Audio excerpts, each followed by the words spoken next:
L'ange du Seigneur porta l'annonce à Marie, et elle conçut du Saint-Esprit.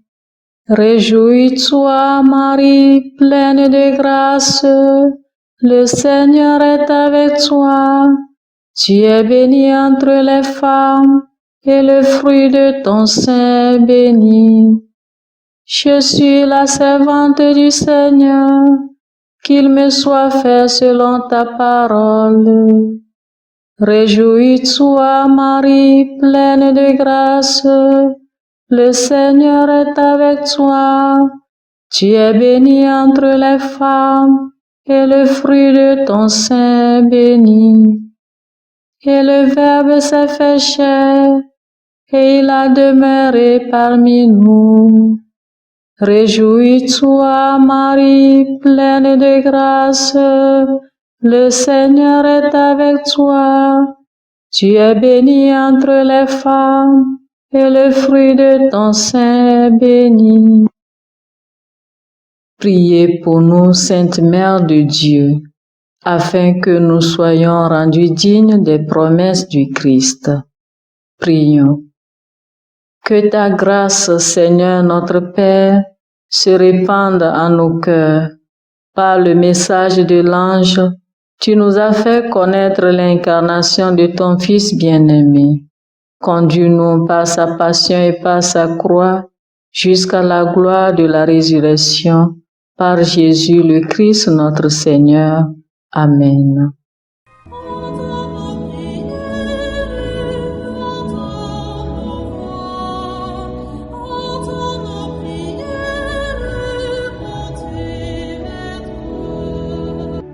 Seigneur, dans le silence de ce jour naissant, je viens te demander la paix, la sagesse, la force.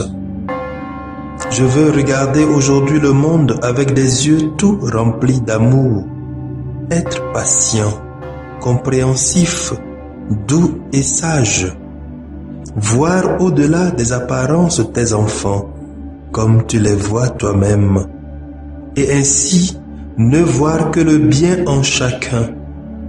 Ferme mes oreilles à toute calomnie. Garde ma langue de toute malveillance. Que seules les pensées qui bénissent demeurent en mon esprit. Que je sois si bienveillant et si joyeux, que tous ceux qui m'approchent sentent ta présence. Revêt-moi de ta beauté, Seigneur, pour qu'au long de ce jour, je te révèle. Amen. Abonnez-vous à notre chaîne YouTube et cliquez la cloche de notification pour recevoir nos prochaines vidéos. Écoutons les textes de ce vendredi de la 4e semaine du temps ordinaire, lu par Anselme Odette et le diacre Justin Dikounou de la Société des missions africaines, commenté par le Père Benoît Maudit de la Société des missions africaines. Lecture de la lettre aux Hébreux, chapitre 13, versets 1 à 8. Frères, que demeure l'amour fraternel. N'oubliez pas l'hospitalité. Elle a permis à certains, sans le savoir, de recevoir chez eux des anges. Souvenez-vous de ceux qui sont en prison, comme si vous étiez prisonniers avec eux. Souvenez-vous de ceux qui sont maltraités, car vous aussi, vous avez un corps. Que le mariage soit honoré de tous, que l'union conjugale ne soit pas profanée, car les débauchés et les adultères seront jugés par Dieu. Que votre conduite ne soient pas inspirés par l'amour de l'argent.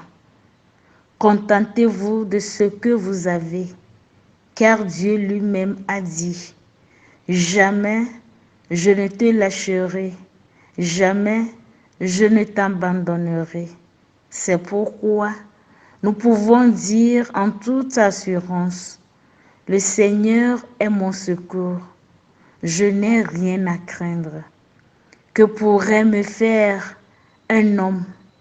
Souvenez-vous de ceux qui vous ont dirigé. Ils vous ont annoncé la parole de Dieu. Méditez sur l'aboutissement de la vie qu'ils ont menée et imitez leur foi. Jésus-Christ, hier et aujourd'hui, est le même. Il est pour l'éternité. Parole du Seigneur, nous rendons grâce à Dieu. Psaume 26. Le Seigneur est ma lumière et mon salut. Le Seigneur est ma lumière et mon salut. De qui aurais-je crainte? Le Seigneur est le rempart de ma vie. Devant qui tremblerais-je? Le Seigneur est ma lumière et mon salut. Qu'une armée se déploie devant moi. Mon cœur est sans crainte. Que la bataille s'engage contre moi. Je garde confiance. Le Seigneur est ma lumière et mon salut. Oui, il me réserve un lieu sûr au jour du malheur. Il me cache au plus secret de sa tente. Il m'élève sur le roc. Le Seigneur est ma lumière et mon salut. C'est ta face, Seigneur, que je cherche. Ne me cache pas ta face. N'écarte pas ton serviteur avec colère. Tu restes mon secours. Le Seigneur est ma lumière et mon salut.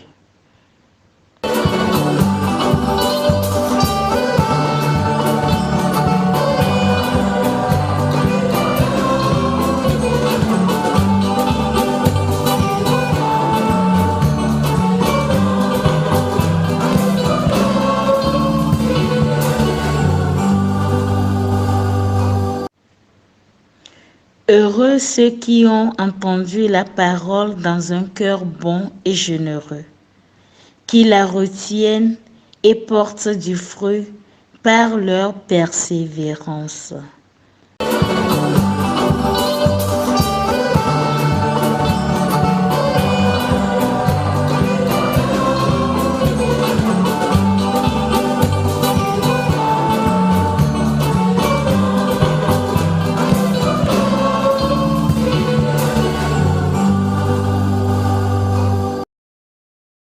Le Seigneur soit avec vous et avec votre esprit. Proclamation de l'Évangile de Jésus-Christ selon saint Marc. Gloire à toi, Seigneur. Marc, chapitre 6, versets 14 à 29. En ce temps-là, comme le nom de Jésus devenait célèbre, le roi Hérode en entendit parler.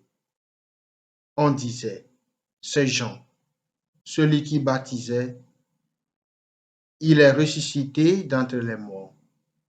Et voilà pourquoi des miracles se réalisent par lui. Certains disaient, c'est le prophète Élie. D'autres disaient encore, c'est un prophète comme ceux de jadis. Hérode entendait ces propos et disait, celui que j'ai fait décapiter, Jean, le voilà ressuscité. Car c'était lui, Hérode, qui avait donné l'ordre d'arrêter Jean et de l'enchaîner dans la prison, à cause d'Hérodiade, la femme de son frère Philippe, que lui-même avait prise pour épouse. En effet, Jean lui disait, « Tu n'as pas le droit de prendre la femme de ton frère. » Hérodiade en voulait donc à Jean et elle cherchait à le faire mourir. Mais elle n'y arrivait pas, parce que Hérode avait peur de Jean. Il savait que c'était un homme juste et saint, et il le protégeait. Quand il avait entendu, il était très embarrassé. Cependant, il l'écoutait avec plaisir. Or, une occasion favorable se présenta. Quand le jour de son anniversaire, Hérode fit un dîner pour ses dignitaires, pour les chefs de l'armée et pour les notables de la Galilée. La fille d'Hérodiade fit son entrée et dansa. Elle plut à Hérode et à ses convives. Le roi dit à la jeune fille, demande-moi ce que tu veux, et je te le donnerai. Et il lui fit ce serment. Tout ce que tu me demanderas, je te le donnerai, même si c'est la moitié de mon royaume. Elle sortit alors pour dire à sa mère, qu'est-ce que je vais demander? Hérodiade répondit, la tête de Jean, celui qui baptise. Aussitôt, la jeune fille s'empressa de retourner auprès du roi et lui fit cette demande. Je veux que tout de suite tu me donnes sur un plat la tête de Jean le Baptiste. Le roi fut vivement contrarié, mais à cause du serment et des convives, il ne voulut pas lui opposer un refus. Aussitôt, il envoya un garde avec l'ordre d'apporter la tête de Jean. Le garde s'en alla décapiter Jean dans la prison. Il apporta la tête sur un plat, la donna à la jeune fille, et la jeune fille la donna à sa mère. Ayant appris cela, les disciples de Jean vinrent prendre son corps et le déposèrent dans un tombeau. Acclamons la parole de Dieu.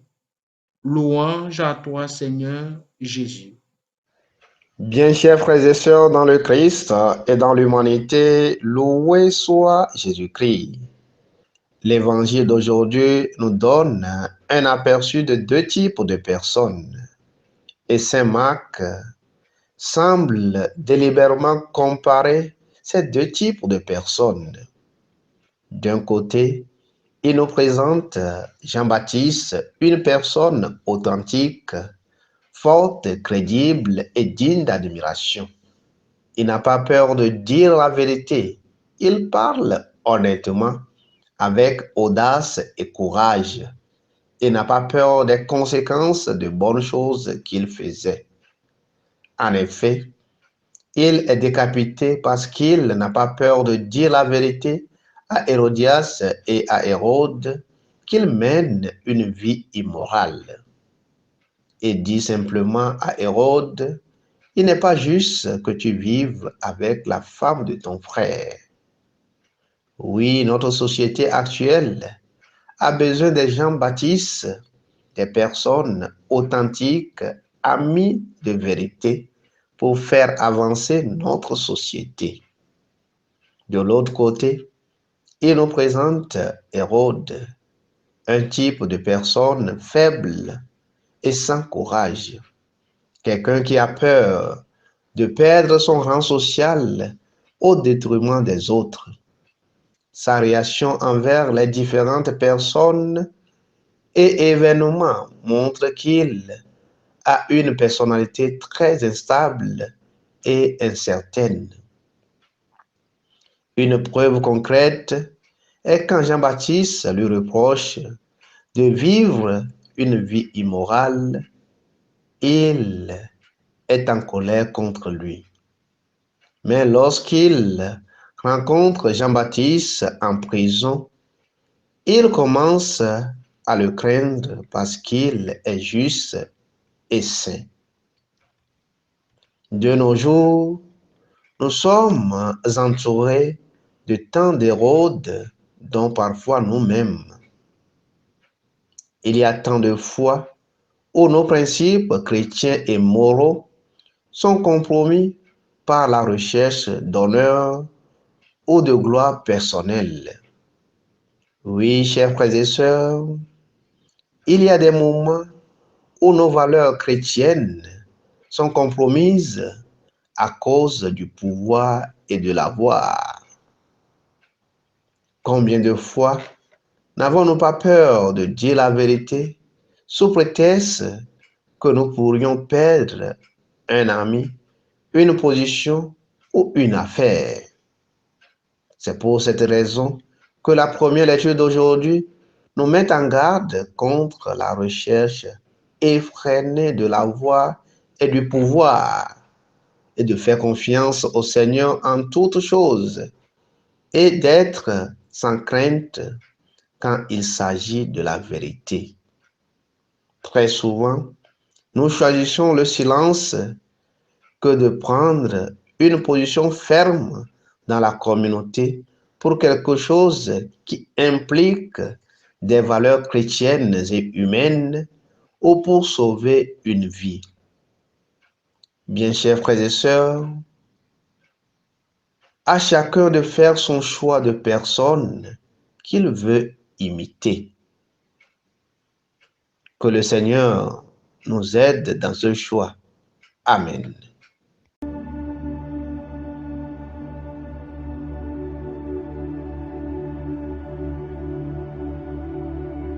Que le Seigneur Tout-Puissant et Miséricordieux nous bénisse et nous garde, le Père, le Fils et le Saint-Esprit. Amen. Bénissons le Seigneur. Nous rendons grâce à Dieu. Suivez désormais sur vos smartphones et ordinateurs toutes les actualités de l'Église catholique en Afrique et dans le monde entier sur SMA Togo TV. Le Samaritain aujourd'hui, on ne l'a pas, mais c'est nous qui sommes les Samaritains. Nous devons suivre l'exemple de Jésus sur cette terre. C'est l'écoute de la parole, l'opportunité d'être en communion avec le Christ. SMA Togo TV est accessible 24 heures sur 24 en direct sur le www.smatogo.tv, YouTube SMA Togo TV, Facebook SMA Togo TV. Téléchargez l'application SMA Togo TV dans Play Store. Foi, éducation, santé, société, développement, entrepreneuriat, humour et sport, tout est passé au peigne fin sur votre web TV. Il allait tomber dans la vallée. Boum. Imaginez la suite. SMA Togo TV, la première chaîne missionnaire.